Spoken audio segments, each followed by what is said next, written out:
We couldn't believe what we really saw. What if someone or something could warn you about the future? Half man, half monster, I guess you'd call it. Never seen anything like it. I hope I never do again, you know. It was just unbelievable. But the very sight of this messenger filled you with terror.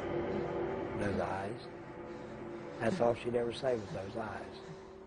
What if she was carrying her daughter when suddenly a figure stirred nearby? I had just approached the car, and out of the corner of my eyes I saw this creature, which was over 6 foot tall with feathers. It just looked like a giant bird, but yet a man. And it was standing with its shoulders and then its neck down in like this. I just couldn't imagine what I was seeing and panicked, and when I tried to run, I couldn't run. In a state of shock, Marcella fell to the ground directly on top of her little girl. I couldn't get up to get off of her, and I thought, well, you know, she's dead. You know, I'm killing her, but I couldn't move.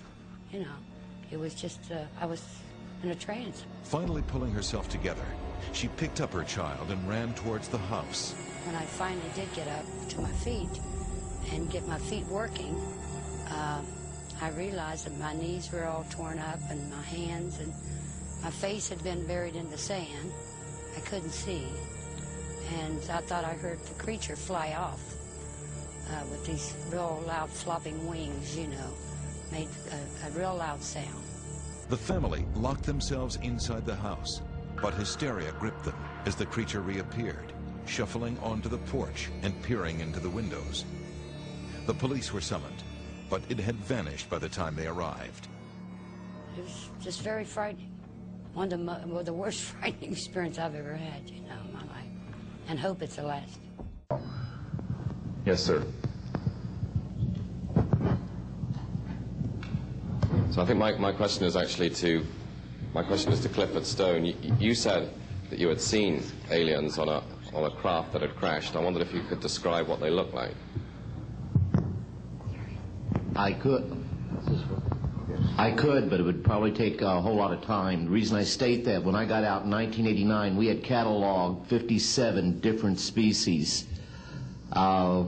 You have individuals that look very much like you and myself that could walk among us and you wouldn't even notice the difference, except for some of the things that they might be able to go ahead, even in a dark room, and touch an object and go ahead and identify what color that object might be. They would have a heightened sense of smell, sight, hearing. The situation is that you have various types of what we normally call grays. We didn't call them grays in the military, but you had at least 3 types of the grays.